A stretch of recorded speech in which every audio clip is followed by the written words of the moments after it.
Good afternoon. I hope you guys are all doing well and that you have had a good week and looking forward to an amazing weekend. Yeah, just coming live really to catch up with you guys because it's a weekend. It's the last day of posting anything on my social media because Sundays I don't do social media stuff unless if it's really necessary. And so I'm just coming along as the week comes to an end. I've been reflecting about this week. It's been one of those really tough weeks, as they say. I think I caught something from my son, and it's just been really difficult to shake it off, yeah. So it has been really difficult. I think I've run once this week. Yeah, once on a treadmill, once outside. I've been to the gym maybe once or twice I think. And today, usually I do the long runs. It's usually my Saturdays when I do 10 kilometers whenever I can. But I'm dressed up. I'll try to go out for a walk. I woke up in the morning. My alarm went off at 6 and I was like, not today. I was just like, nope, we're not waking up today to go for a run. So I've been asleep. I just woke up not long ago and been tidying up the house, and I need now to go and walk, do just a walk. And I was actually thinking to encourage someone today because yeah, sometimes we can really get into the wind of doing things that we get onto reports. That's my son coming in. We get onto the repeat mode that it gets to a point that we actually forget what we need to do, and we forget that we are human beings. I read something on social media today that really triggered me to think about life differently. You know, we were not meant to be doing beings, right? We are human beings, which means we are supposed to be human and carry with us attributes of humans. We can rest, we can allow ourselves to make mistakes and still be gracious to ourselves. But sometimes we can get that illusion that we become really doing beings, that we are constantly doing. And I am a culprit of that. That sometimes I just think it's about doing. So my life just rotates around, let's go to the gym, let's go for a run, let's go to the work, let's do this, which is great. And it has its place and space in life that you can get doing, get going, and everything. But do you know what? Sometimes we just have to take time to pause, right? We have to take time to stop and breathe, right? Sometimes we do things that actually suffocate us, and we end up just constantly I see you, John, hi, that we constantly are on the move. We are constantly running up and down, trying to live a life that other people detect for us, trying to be like somebody else, right? But then we forget we are who we are. We have been created with different personalities, different capabilities, and different abilities to be us. I have had the pressure myself to try and be somebody else. And sometimes, even when I work out, I really want to be like somebody else. I want to be my sister sometimes. Yeah, she's not going to watch this, so I'm okay with that. Sometimes I want to try to be like my friends and things like that. But do you know what?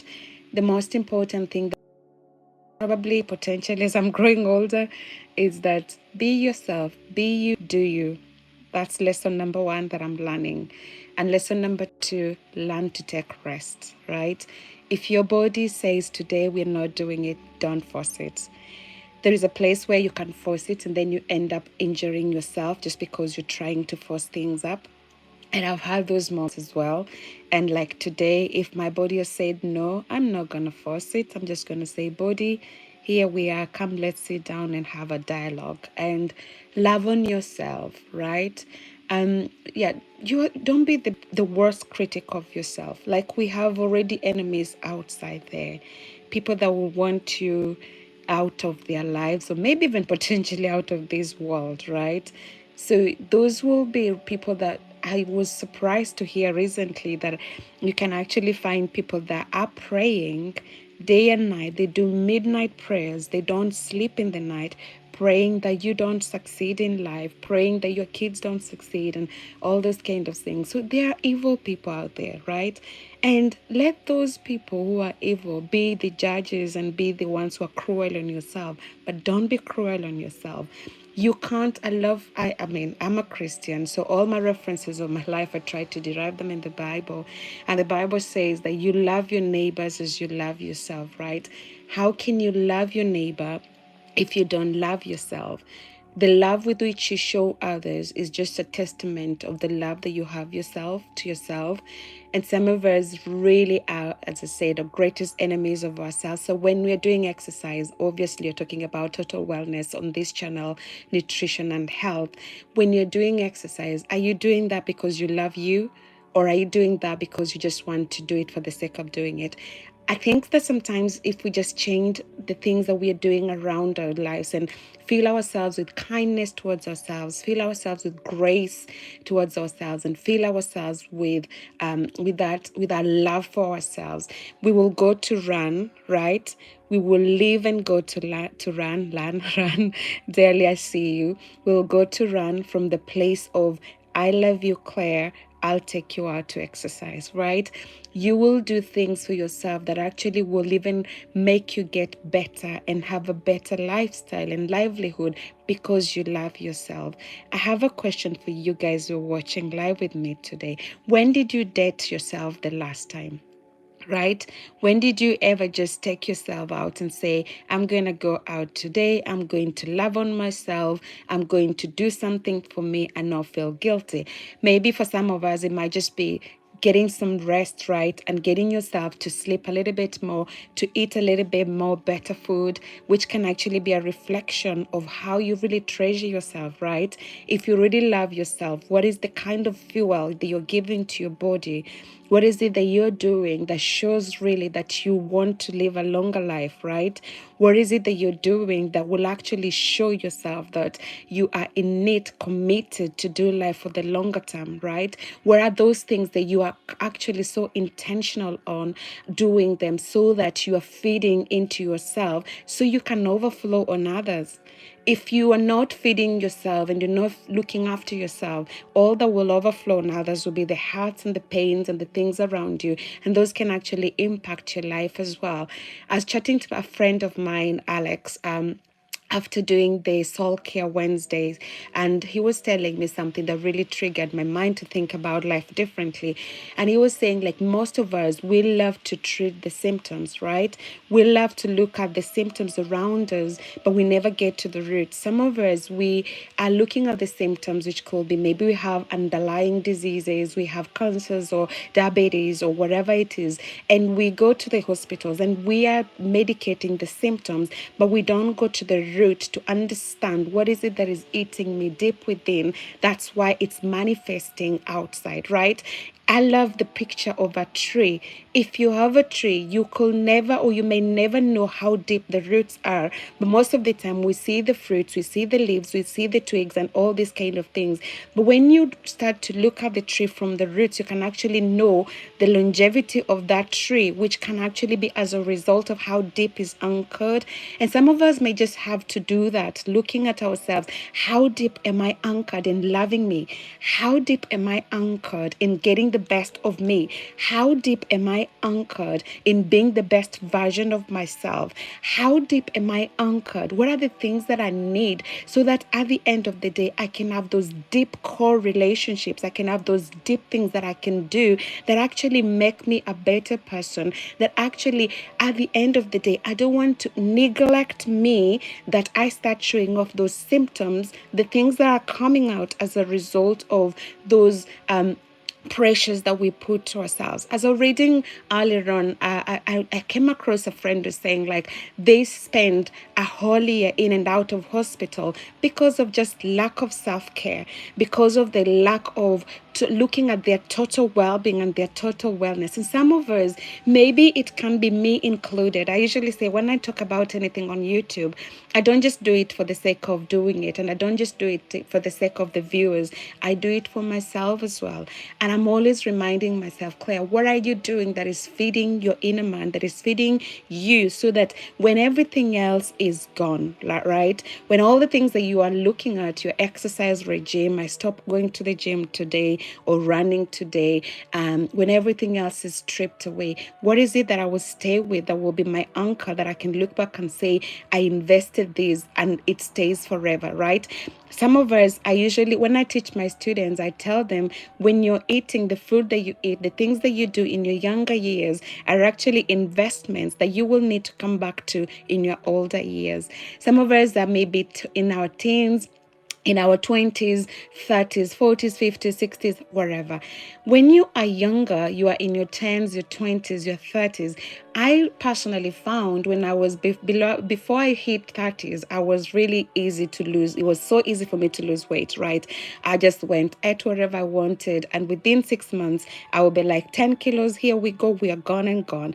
But when you start hitting 30s, you start to have like some of these things that we do easily start to slow down, and that can actually impact as well how we end up with when we get to the 40s, to the 50s, when menopause hits for some of us who are women, and all those kind of things. It will be those things we'll begin to reap that we are sowing now. And some of the things that we might not necessarily know, but which seeds are you sowing that will actually make you a better person, make your life a better person, make your health better when you get to your older years, right? What are the seeds that you're sowing to yourself? And today, as I said, I've talked about soul care, but today is more about self-care, so to say, right? What are the things that you are doing as an individual, John, Daly, Claire, whatever? What are the things that you're doing so that when you are older, you look back and say, I'm so glad I learned to love myself. I'm so glad I learned to do ABCD. I'm not calling you into selfishness. No, I'm calling you into evaluating and thinking, what can I do for me that will make me better? Some of us may have to go back into school, right? We may want to upscale our skill sets. Some of us may need to go to the gym, maybe the first time. Some of us may have to start running, maybe for the first time. Some of us may start to check and think about, what are we eating? Start to be intentional about eating the right fueling with the right nutrients in our lives, no matter what it is. Wherever you are thinking about yourself and thinking about, you can't do for others what you're not able to do to yourself.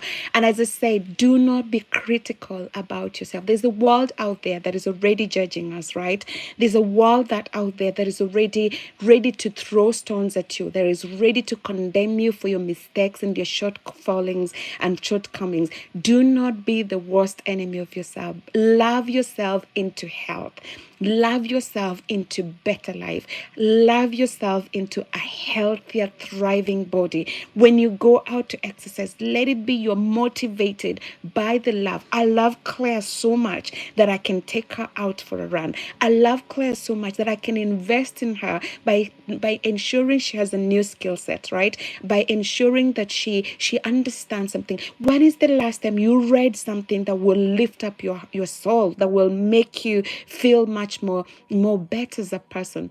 When is the last time you took a day off from work and just say, today I'm going to stay home and look after myself? When is the last time that you ever did something to look after yourself? Because at the end of the day, when you look after your soul, you look after your spirit man. Your spirit man will look after your body, and your body will look after you in general. So that I don't make this long, I just thought I'll come along, ramble a little bit, encourage you guys, and just tell you today, love yourself. And as you do whatever you need to do, give grace to yourself. Like today, I'm giving myself grace. I'm not going for a run. I'm going to go for a walk because my body is super tired and I don't want to push it beyond what it needs to be pushed. Thank you so much for all of you who are catching up with us today. If you're new here, my name is Claire. I have the privilege of being the founder of this channel. I'm a registered nutritionist. I love everything about nutrition and health.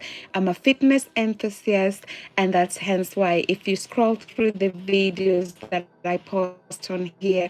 A lot of them will be about exercises and things like that. Thank you that you could stop by today. Thank you so much for hanging out with me on a Saturday afternoon. If you haven't done so, why not just click on that like?